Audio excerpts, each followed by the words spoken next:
presentasi apa yang saya dapat selama melakukan atau mengikuti pendidikan guru penggerak. Nah, pada kesempatan kali ini saya akan menyampaikan yaitu diseminasi budaya positif di sekolah kita, yaitu SDN Unit 4. Baik, kita mulai saja gitu.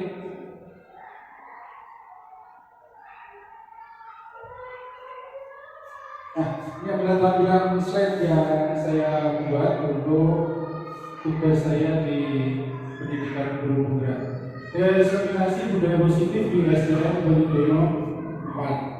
Barangkali Bapak Ibu ada yang bertanya, apa toh diseminasi itu? Nah, saya sedikit memberikan gambaran bahwa diseminasi adalah kegiatan penyebarluasan ide, gagasan, informasi dan lain-lain kepada suatu kelompok organisasi atau komunitas. Nah, dalam hal ini kaitannya komunitas kita adalah organisasi sekolah, yaitu Bapak dan Ibu guru di SD Negeri Banyu Berlumpang. Nah, kemudian lanjutannya budaya positif. Barangkali Bapak Ibu guru juga ada yang bertanya-tanya, sebenarnya budaya positif itu apa dan seperti apa.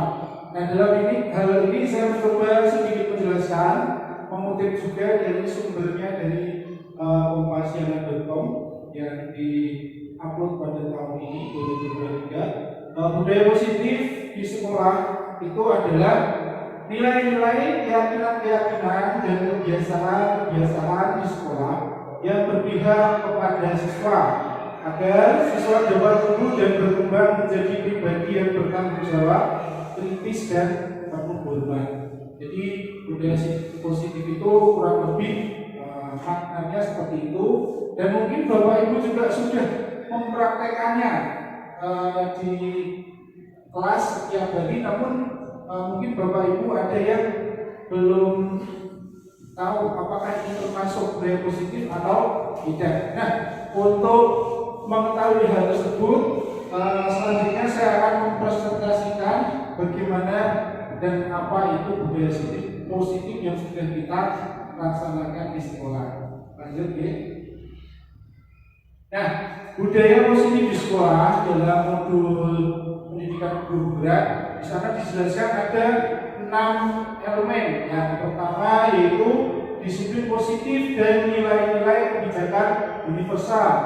Nah, kemudian yang kedua, teori motivasi, hukuman, penghargaan dan restitusi. Kemudian yang ketiga yaitu keyakinan kelas.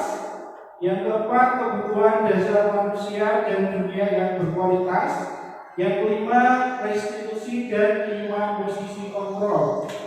Kemudian yang terakhir, restitusi dan sertifikat restitusi. Baik, langsung kita bahas saja. Untuk yang pertama yaitu disiplin positif dan nilai-nilai kebijakan universal.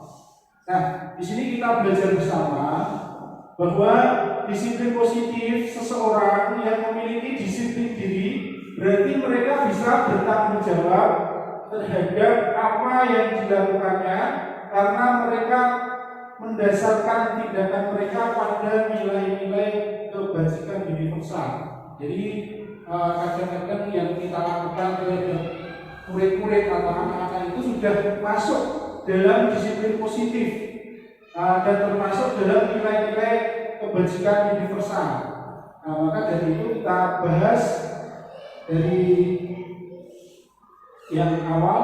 Kemudian sebagai pendidik, tujuan kita adalah menciptakan anak-anak yang memiliki disiplin diri sehingga mereka bisa berperilaku dan mengacu pada nilai-nilai kebajikan universal dan memiliki motivasi intrinsik, bukan motivasi ekstrinsik. Jadi kita membimbing, menuntun dan mengajarkan anak bahwa sebagai pendidik itu kita juga memberikan contoh, memberikan bimbingan agar anak itu ketika melakukan hal-hal yang bersifat peraturan atau disiplin yang harus dilakukan di sekolah itu motivasinya dari dirinya sendiri. Jadi bukan hanya motivasi karena takut pada kita, takut pada Bapak Ibu guru. Nah, kemudian slide selanjutnya. Nah, ini untuk nilai-nilai kebijakan universal. Nah, tujuan mulia di sini mengacu pada nilai-nilai atau prinsip-prinsip mulia yang dianut seseorang. Jadi dari nilai-nilai kebajikan universal itu sangat banyak. Contohnya, nah itu di dalam tabel itu ada beberapa contoh yang mungkin sudah biasa kita ajarkan, kita laksanakan dan kita ketahui. Yang pertama yaitu peduli. Jadi sikap peduli kita terhadap sesama guru, terhadap masalah murid-murid kita itu juga termasuk dalam nilai-nilai kebijakan universal. Kemudian ada rajin. Nah, ketika kita memberikan motivasi murid-murid kita untuk rajin belajar, rajin mengikuti pelajaran tambahan dan sebagainya, itu juga sudah termasuk dalam nilai-nilai kebajikan universal. Kemudian ada integritas juga, kemudian juga rasa hormat. Nah, ketika kita memberikan contoh saling menghormati sesama guru, itu juga nanti akan dicontoh oleh anak-anak dengan mereka juga akan saling menghormati kepada sesama siswa. Kemudian slide selanjutnya. Yang kedua dari elemen budaya positif yaitu teori motivasi, hukuman dan penghargaan, kemudian restitusi. Nah, dalam pendapat William Gosling, salah satu ilmuwan yang memberikan teorinya, itu membagi teori motivasi manusia itu ada 3 bagian. Nah, yang pertama yaitu untuk menghindari ketidaknyamanan atau hukuman. Jadi kadang-kadang yang dilakukan kita sendiri atau murid kita melakukan disiplin positif di sekolah itu hanya untuk menghindari hukuman dari bapak ibu guru ya. Ada hanya takut aku terlambat masuk kelas akan dihukum. Jadi motivasinya masih eksternal. Jadi motivasi dari luar diri siswa atau murid. Jadi bukan berasal dari dalam diri murid. Aku ingin menjadi siswa yang baik, kemudian melakukan atau melaksanakan tata tertib yang ada di sekolah. Kemudian yang selanjutnya yang kedua, mendapatkan imbalan atau penghargaan dari orang lain. Jadi kadang-kadang murid kita, siswa di sekolah itu ingin mendapatkan imbalan atau penghargaan dari apa yang dilakukannya. Jadi misalnya anak-anak rajin belajar, kemudian mendapat nilai bagus, itu ada motivasi ingin mendapat hadiah dari bu guru. Biasanya setiap merayakan kelas bu guru memberikan hadiah. Nah itu kadang motivasinya beda, bukan karena anak-anak itu ingin pandai atau ingin menjadi siswa yang berprestasi sesuai dengan tujuan dari dalam dirinya, namun kadang motivasinya dari luar, bukan dari dalam diri. Kemudian yang ketiga yaitu untuk menjadi orang yang mereka inginkan dan menghargai diri sendiri dengan nilai-nilai yang mereka percaya.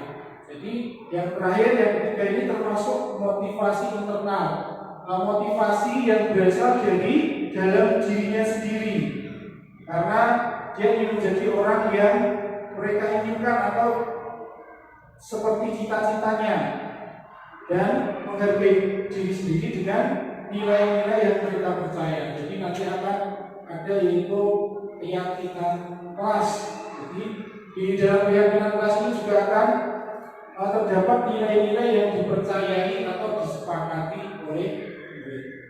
Slide selanjutnya, hukuman dan penghargaan, kemudian restitusi. Nah, dalam menjalankan peraturan ataupun keyakinan kelas di sekolah, bila mana ada suatu pelanggaran, tentunya sesuatu harus terjadi. Untuk itu kita perlu meninjau ulang tindakan penegakan peraturan atau keyakinan kelas sekolah kita selama ini. Di tindakan terhadap suatu pelanggaran pada umumnya terbentuk hukuman atau konsekuensi. Jadi sebagai Bapak Ibu guru di sekolah yang menghadapi langsung murid-murid yang kadang melakukan pelanggaran, kita juga harus meninjau ulang apakah yang kita lakukan itu sebuah hukuman atau sebuah konsekuensi. Karena ketika kita hanya melakukan dengan tujuan menghukum, itu kadang malah anak menjadi takut, dan seperti tadi, motivasi dari dalam dirinya itu hanya karena rasa takut, bukan berasal dari dirinya sendiri untuk menjadi anak yang lebih baik. Nah, di sini selanjutnya ada keterangan atau makna restitusi. Adalah proses menciptakan kondisi bagi murid untuk memperbaiki kesalahan mereka, sehingga mereka bisa kembali pada kelompok mereka dengan karakter yang lebih kuat. Itu juga definisi dari William Gosses. Jadi menciptakan kondisi murid untuk bisa memperbaiki kesalahan mereka. Jadi mungkin kita sudah terbiasa ketika murid melakukan kesalahan, biasanya kita langsung menghakimi, langsung memberikan hukuman dan sebagainya. Dari pendapat William Gosses ini kita akan belajar menjadi guru yang bisa mengajak murid untuk memperbaiki kesalahan dengan segitiga restitusi tadi yang sudah kita tampilkan untuk poin-poin budaya positif. Lanjut. Kemudian yang ketiga, keyakinan kelas. Nah, keyakinan kelas itu adalah nilai-nilai kebajikan universal yang disepakati secara tersirat dan tersurat, lepas dari latar belakang suku, negara, bahasa maupun agama. Nilai-nilai kebajikan menekankan pada keyakinan seorang akan lebih memotivasi seorang dari dalam. Seorang akan lebih terlibat dan bersemangat untuk menjalankan keyakinannya daripada hanya sekedar mengikuti serangkaian peraturan tertulis tanpa makna. Nah, dari sini, dari keyakinan kelas kita bisa belajar bahwa biasanya murid-murid kita hanya sekedar melakukan tata tertib tanpa mengerti tujuannya dan tanpa mengerti maknanya. Dan dengan melaksanakan atau membuat keyakinan kelas, kita akan berdiskusi kepada murid-murid kita di kelas untuk meninjau ulang peraturan yang sudah dibuat di kelas, kemudian melaksanakannya sesuai dengan motivasi yang intrinsik, motivasi yang berasal dari dirinya masing-masing untuk berubah menjadi anak yang lebih baik. Nah, dari sini untuk slide berikutnya yaitu contoh. Iya, baik, silakan Bu Rias. Boleh. Baik, kita lanjutkan untuk contoh pembuatan keyakinan kelas. Nah, saya juga pernah mengaplikasikan di salah satu kelas, yaitu kelas IPA. Kami meninjau ulang peraturan yang sudah kami buat di kelas. Nah, dari kelas 5 tersebut yang sudah disepakati atau sudah dibuat kesepakatan kelas yang menjadi aturan di kelas tersebut. Yang pertama, berwujud peraturan ya.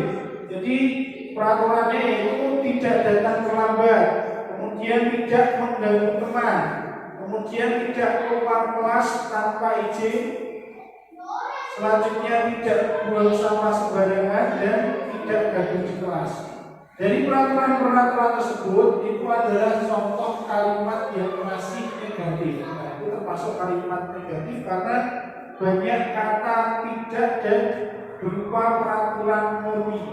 Nah, kemudian dengan membuat keyakinan kelas ini, kita bersama murid-murid kita mencoba merubah ke kalimat yang lebih positif. Nah, kalimat positif yang tidak mengandung kata intimidasi. Nah, itu dalam tahap kedua, yaitu kita dan murid-murid membuat atau merubah dari peraturan pertama menjadi kedua, yaitu menjadikan kalimat positif. Tidak datang terlambat itu bisa dirubah menjadi datang tepat waktu. Kemudian tidak mengganggu teman itu bisa dirubah menjadi kalimat positif, yaitu menghormati teman. Kemudian tidak keluar kelas tanpa izin itu bisa dirubah menjadi kalimat positif, yaitu minta izin ketika keluar kelas. Kemudian tidak buang sampah sembarangan bisa dirubah menjadi kalimat yang lebih positif, yaitu menjaga kebersihan. Dan yang terakhir, tidak gabung di kelas itu bisa dirubah ke kalimat positif dengan bersikap baik di kelas. Yes. Oh ya, boleh. Mau bisnis silakan. Kemudian yang ketiga, keyakinan kelas yang disepakati atau dibuat oleh guru dan murid-murid di kelas. Dari datang tepat waktu, dari kalimat positif itu bisa menjadi keyakinan kelas dengan merubah kalimatnya. Jadi datang tepat waktu itu termasuk dalam disiplin waktu. Kemudian menghormati teman itu bisa dirubah menjadi saling menghormati. Kemudian minta izin ketika keluar kelas itu bisa dirubah menjadi menghormati guru. Kemudian menjaga kebersihan itu bisa dirubah dengan perilaku bersih. Kemudian bersikap baik di kelas itu bisa dirubah dengan saling menghargai. Nah, itu salah satu contoh pembuatan keyakinan kelas. Selanjutnya yang keempat, yaitu kebutuhan dasar manusia dan dunia berkualitas. Jadi kebutuhan dasar manusia itu juga termasuk dari beliau dosen juga, itu ada 5. Yang pertama, kebutuhan bertahan hidup atau survival, kemudian cinta dan kasih sayang, yang ketiga kebebasan, yang keempat kesenangan, dan yang kelima kekuasaan. Kita bahas untuk yang pertama, kebutuhan bertahan hidup, survival itu kebutuhan yang paling pokok bagi kita maupun anak didik kita atau murid kita, yaitu kebutuhan makan, minum, kesehatan, rumah, dan lain-lain. Jadi dari kebutuhan dasar manusia ini, apabila ada salah satu kebutuhan dasar tersebut yang tidak terpenuhi, biasanya bisa menimbulkan perilaku yang menyimpang pada murid.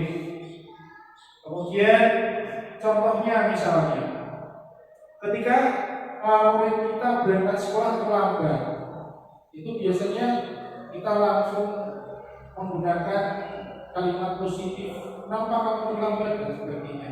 Itu kadang ada beberapa kebutuhan dasarnya yang belum terpenuhi, misalnya dia terlambat karena harus membuat sarapan dulu, harus membantu memasak dulu, itu juga salah satu contohnya. Kemudian cinta dan kasih sayang. Nah, ini yang paling cukup sering terjadi. Anak-anak atau murid biasanya yang mendapat perhatian cukup dari orang tua, itu sikap dan perilakunya akan sangat berbeda.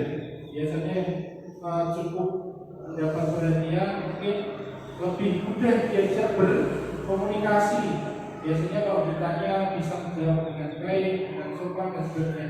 Tapi ketika anak-anak kita jarang bertemu dengan orang tua, kemudian tidak mendapatkan perhatian dan kasih sayang yang cukup, biasanya anak lebih temperamental, kadang lebih cuek, kadang juga sering susah diajak komunikasi. Kemudian kebebasan atau freedom. Anak juga membutuhkan kebutuhan dasar, yaitu bebas bergerak, mandiri, dan memiliki pilihan. Jadi biasanya anak ingin bergerak bebas.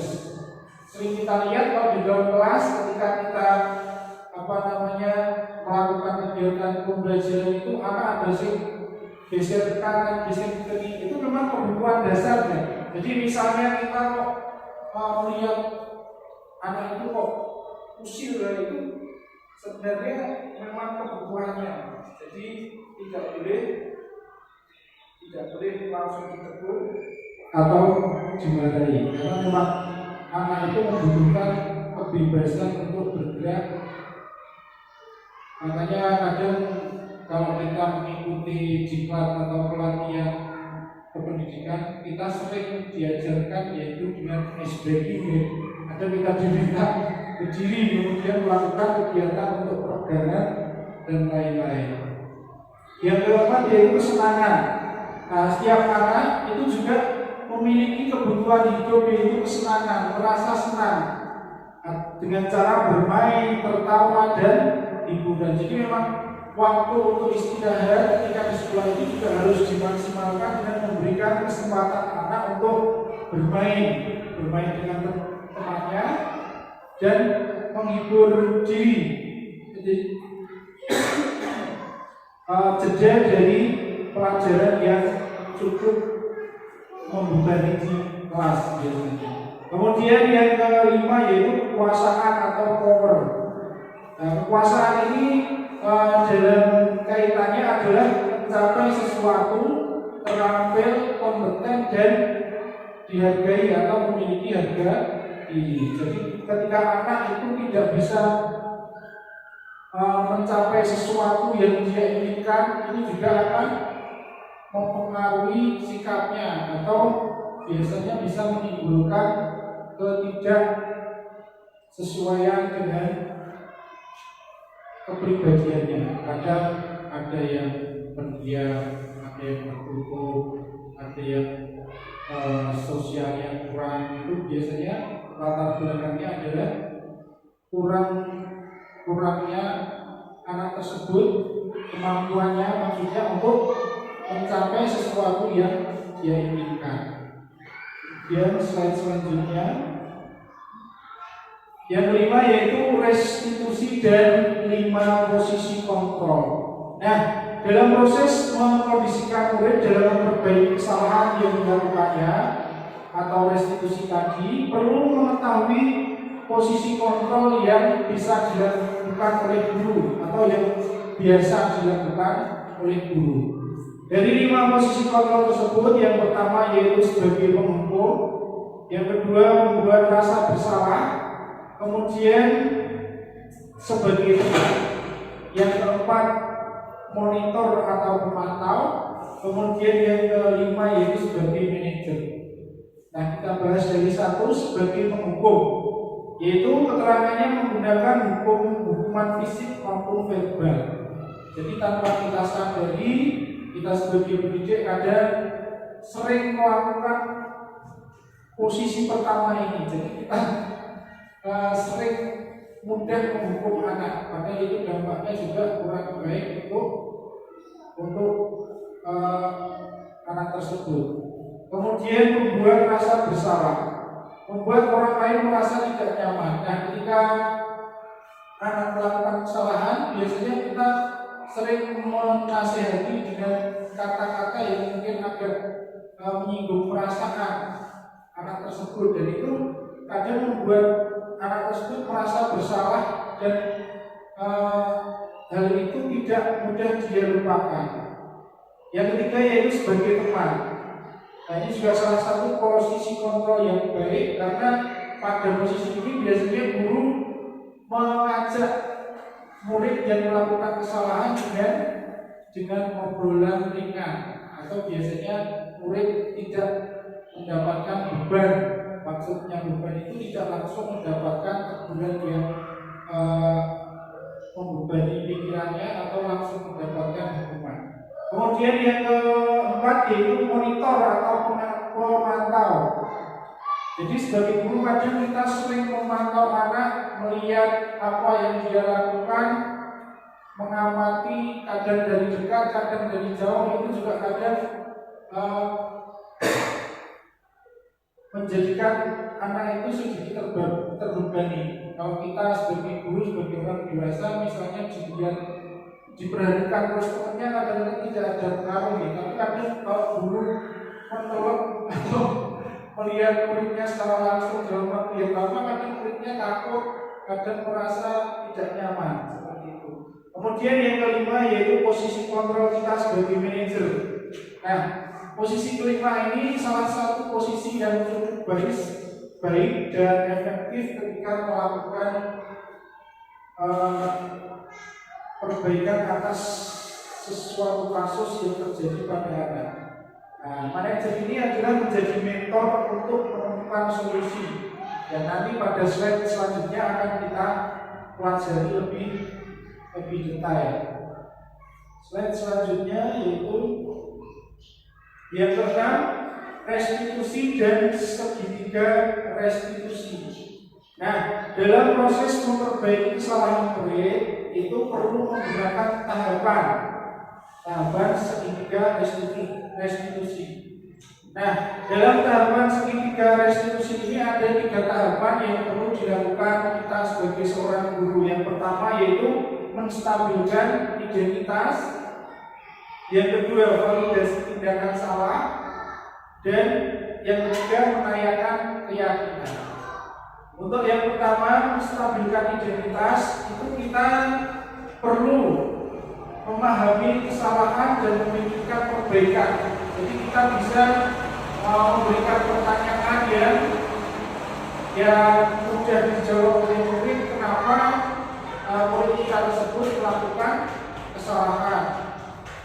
Kemudian validasi tindakan yang salah, yaitu dengan memahami apa yang sedang terjadi. Jadi ketika murid mengalami suatu masalah, kita melakukan komunikasi yang baik dengan memahami sebenarnya apa yang terjadi pada anak tersebut.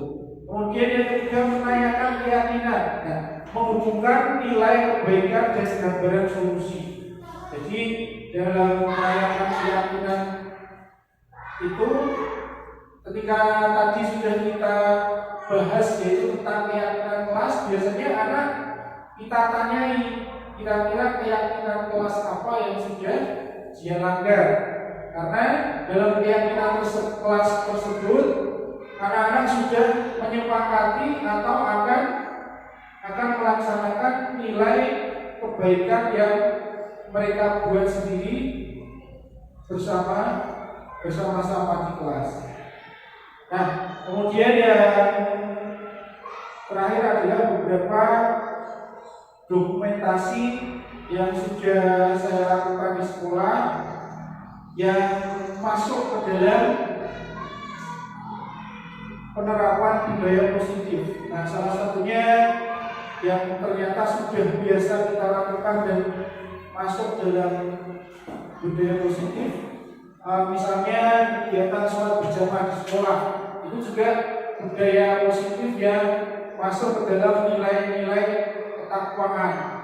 Nah, kemudian yang gambar selanjutnya itu membiasakan anak antri ketika menyerahkan tugas, itu juga termasuk budaya positif. Tanpa kita sadari ternyata kita sudah sering melakukannya.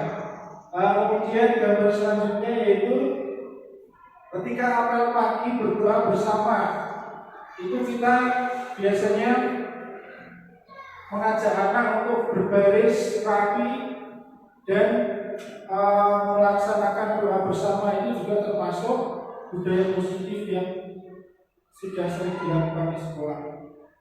Slide selanjutnya yaitu pada gambar sebelah kiri, membiasakan anak untuk bersalaman kepada Bapak Ibu guru. Ini juga termasuk salah satu penerapan budaya positif. Selanjutnya gambar sebelah kanan yang atas, di situ ada kegiatan senam pagi. Nah, senam pagi itu juga termasuk budaya positif, yaitu untuk meningkatkan kesehatan anak-anak kita atau murid-murid kita. Kemudian gambar selanjutnya di bawah yaitu di situ ada anak yang membawa bekal ke sekolah dan makan bersama-sama di sekolah. Itu juga termasuk budaya positif, Karena ketika anak-anak membawa bekal dari rumah, biasanya makanannya lebih sehat dan dengan kondisi gizi yang lebih seimbang. Nah, kira-kira seperti itu. Kemudian dokumentasi yang terakhir yaitu membiasakan pembelajaran yang menyenangkan di kelas. Misalnya dengan menambah menggunakan media belajar, itu juga termasuk budaya positif yang sudah sering kita lakukan. Kemudian selanjutnya di situ ada dokumentasi anak yang sedang menyapu dan membersihkan lingkungan sekolah, itu juga termasuk dalam salah satu budaya positif. Baik, mungkin presentasi yang bisa saya sampaikan hanya beberapa hal tersebut. Barangkali dari Bapak Ibu Guru ada tanggapan, ada respon atau pertanyaan, boleh dipersilakan. Oke, sebentar, mau siapa dulu ini? Budina dulu, oke. Monggo Bu, ada pertanyaan.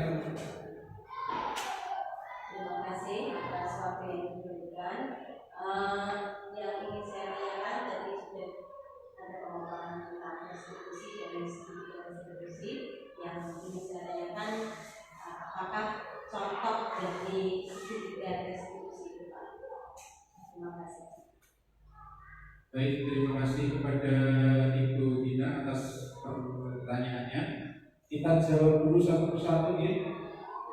Baik, yang ditanyakan Bu Dina adalah contoh dari penerapan tiga restitusi.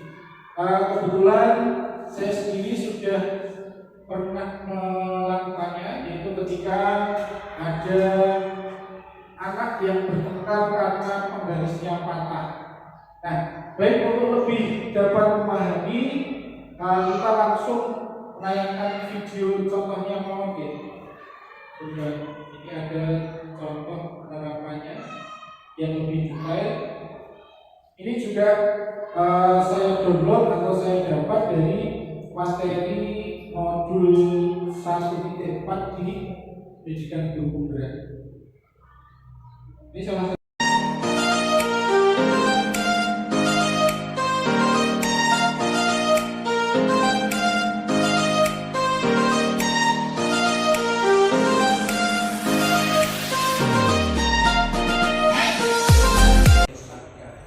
Assalamualaikum warahmatullahi wabarakatuh.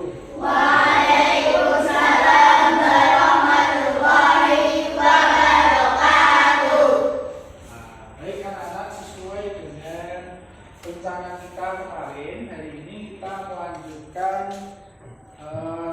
tugas kita, yaitu membuat keyakinan kelas. Nah, nanti Pak Guru akan memberikan waktu pada kalian untuk memberikan usulan. Nah, kira-kira keyakinan kelas kita akan dibuat seperti apa? Siap, deh? Jadi nanti semua harus ikut berpartisipasi, harus ikut memberi usulan. Nah, ini sudah Pak Guru tulis tadi pada saat jam istirahat agar lebih mempercepat proses pembuatan keyakinan kelas. Nah, yang pertama sudah Pak Guru tulis, yaitu kita membuat peraturan dulu. Peraturan apa saja yang kira-kira harus kita taati untuk semua yang ada di kelas atau semua murid kelas 5. Coba untuk peraturan kita mulai dari nomor 1. Siapa yang mau usul? Oh iya, Wilma silahkan. Apa usulannya? Tidak boleh datang terlambat. Oh baik, bagus. Tidak boleh datang terlambat. Mari kita tulis. Tidak datang terlambat. Nah, kemudian kita lanjutkan nomor 2. Ada yang mau usul lagi? Iya, Diana, apa usulannya? Tidak boleh mengganggu teman. Tidak mengganggu teman. Ya, kita singkat tidak apa-apa. Tidak mengganggu teman. Ya, bagus. Kemudian ada Ya, sampah boleh?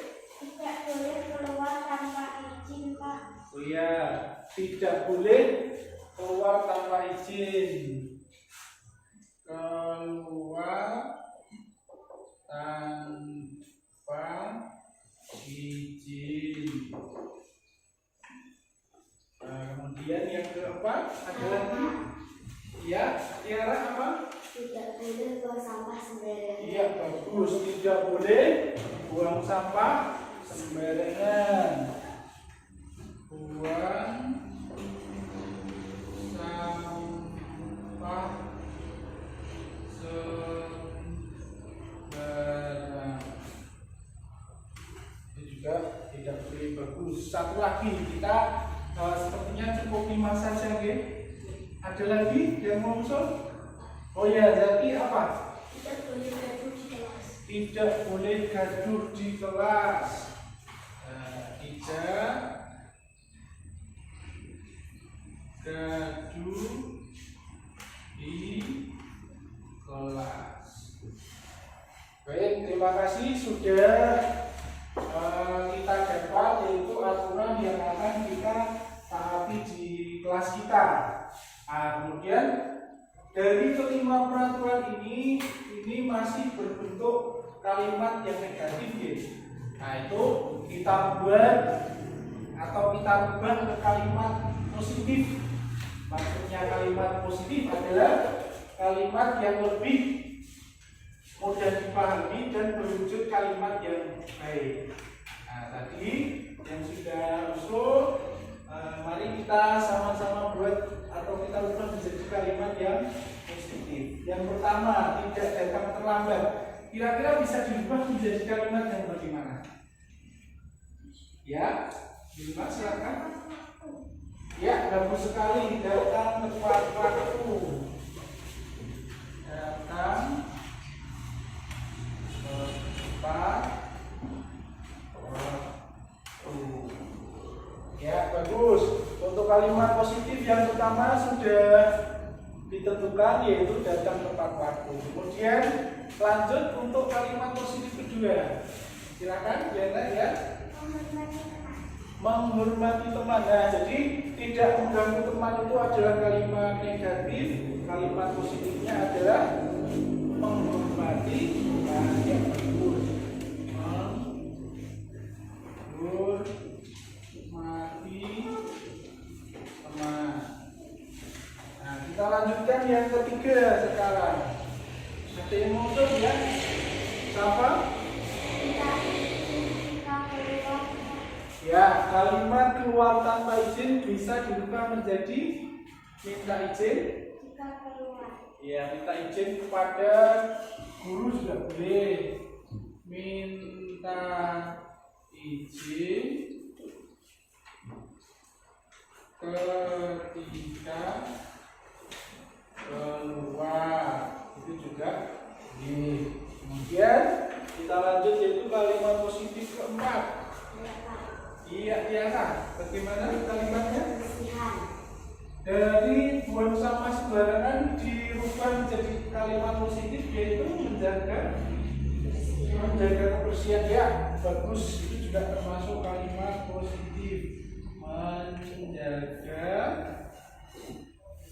kebersihan.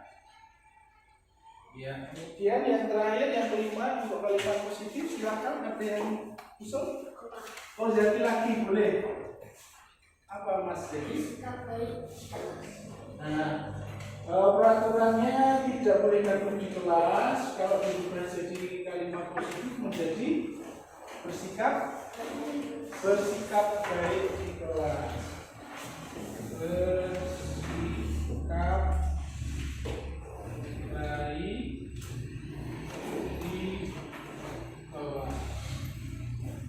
Iya, bagus. Sudah kita sepakati atau temukan bersama, yaitu peraturan yang harus kita lakukan di kelas.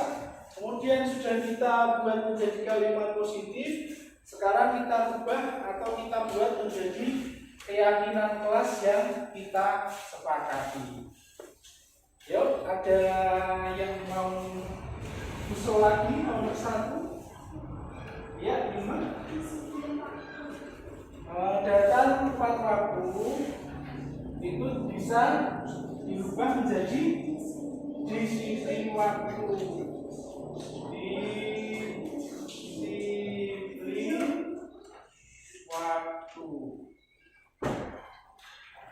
Kemudian yang kedua, ya boleh apa selanjutnya? Saling menghormati. Menghormati teman menjadi keyakinan kelas yaitu saling menghormati, boleh saling menghormati.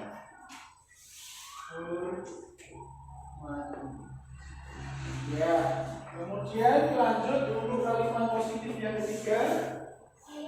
Ya, silakan.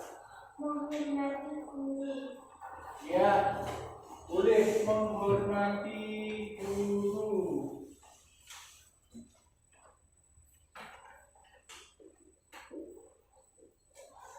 Ya, selanjutnya masih dua lagi untuk menjaga kebersihan dirubah menjadi keyakinan kelas. Kira-kira apa? Ya, boleh.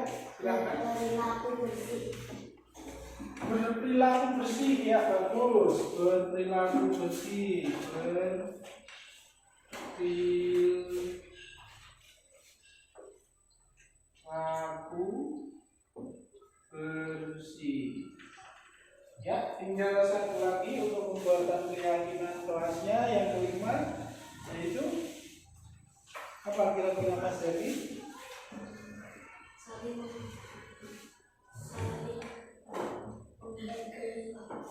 Ya, saling menghargai juga boleh. Saling menghargai.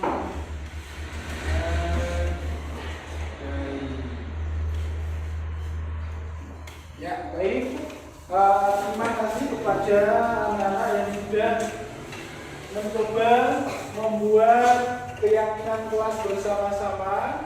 Nah, kita dari pertama membuat peraturan kelas, kemudian menyusun kalimat positif bersama, kemudian sudah kita sepakati keyakinan kelas yaitu ada 5. Jadi keyakinan yang sudah kita sepakati ini menjadi kebiasaan positif yang akan kita laksanakan bersama di kelas ketika kita melakukan pembelajaran ataupun kegiatan kelas di luar kelas juga. Ini dari 5 keyakinan kelas tersebut harus kita ingat dan nanti akan Pak Guru tulis dan kita tempel di depan pintu kelas, ya. Baik, ada usulan lagi? Sudah cukup? Baik, terima kasih. Kita akan menggunakan keyakinan kelas ini untuk membuat budaya positif di kelas dalam kegiatan belajar sehari-hari. Baik, terima kasih atas partisipasi semua siswa. Sepertinya sudah mulai capek, ya. Baik, boleh istirahat dulu. Pak Guru akhiri. Wassalamualaikum warahmatullahi wabarakatuh. Waalaikumsalam warahmatullahi wabarakatuh. Boleh istirahat dulu.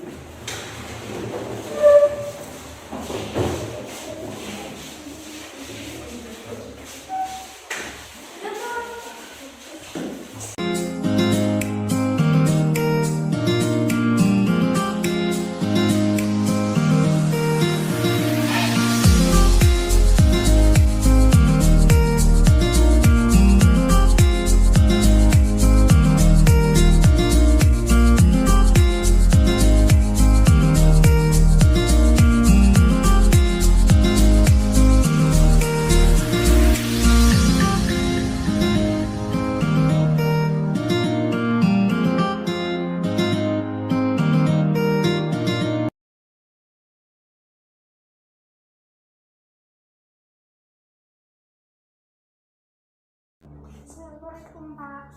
Waalaikumsalam, Bilma. Silakan duduk.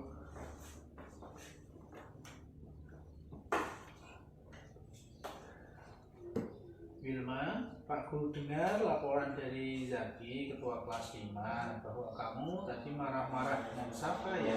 Ada apa? Iya Pak Guru, saya sangat kesal dengan Safa. Soalnya dia meminjam penggaris saya dan mematahkannya. Kemudian dia tidak meminta maaf, malah langsung pergi meninggalkan saya, Pak. Oh, begitu kejadiannya. Ya wajar jika kamu kesal dan marah karena penggarismu patah. Mungkin kalau Pak Guru ada di posisi kamu juga bisa bertindak seperti itu. Lalu, apa saja yang kamu lakukan saat kejadian itu? Ya, saya marah-marah, Pak, sampai sempat berteriak dan teman-teman di kelas kaget melihat sikap saya. Oh, sebenarnya tidak perlu sampai marah-marah seperti itu.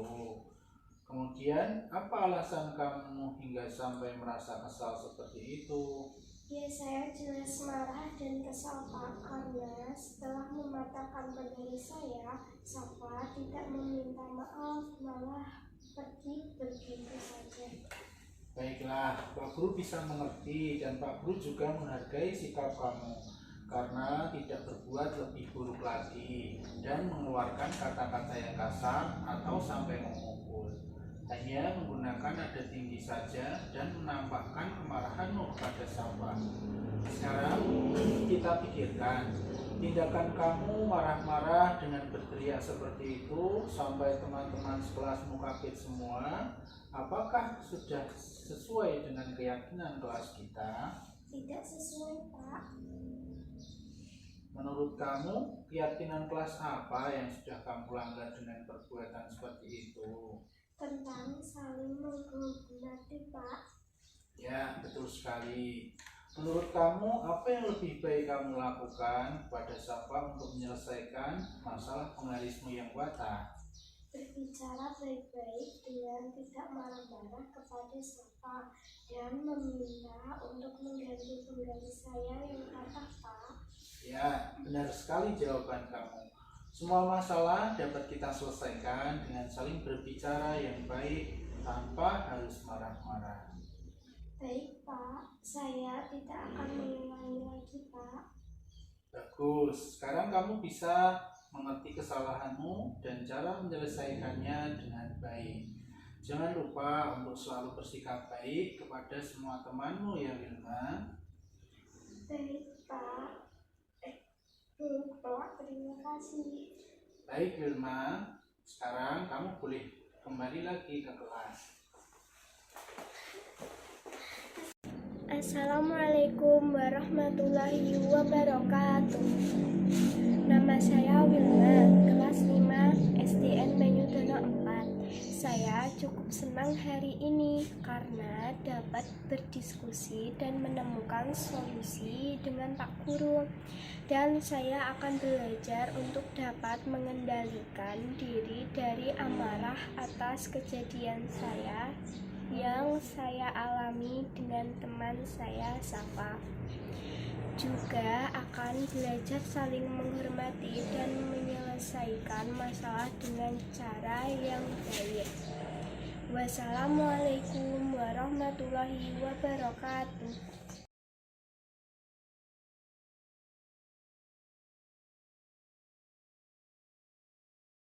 Assalamualaikum, Pak. Waalaikumsalam, silahkan duduk Safa. Nah Safa, Pak Guru sering melihat kamu datang ke sekolah dengan memakai baju seragam yang tidak sesuai jadwalnya. Sebenarnya apa yang terjadi dengan seragam kamu? Iya, Pak Guru, saya sering datang ke sekolah dengan memakai seragam yang tidak sesuai jadwal karena baju seragam saya sudah kotor dan dicuci oleh ibu saya. Oh begitu kejadiannya. Ya wajar jika kamu tidak memakai seragam untuk hari selanjutnya karena baju kamu sudah kotor. Kalau baju Pak Guru sudah kotor, tentu juga akan mengganti baju yang lain dan itu hal yang cukup wajar. Lalu, apa yang kamu lakukan saat pulang sekolah hingga baju seragammu sering menjadi kotor dan tidak bisa dipakai untuk hari selanjutnya? Sepulang sekolah, saya sering lupa untuk ganti baju, Pak. Saya langsung pergi membantu Bapak di sawah belakang rumah. Oh, begitu. Sebenarnya kamu bisa ganti baju dulu kan, baru kemudian pergi membantu bapakmu di sawah. Apa alasan kamu hingga sering lupa ganti baju seperti itu? Ya Pak, ketika bapak saya melihat saya sudah pulang sekolah, biasanya langsung memanggil saya untuk membantu pekerjaannya di sawah dan sering marah apabila saya tidak segera datang membantu. Ya, baiklah. Pak Guru bisa mengerti dan Pak Guru juga menghargai sikap kamu yang selalu taat dengan orang tua dan mau membantu pekerjaannya setiap hari.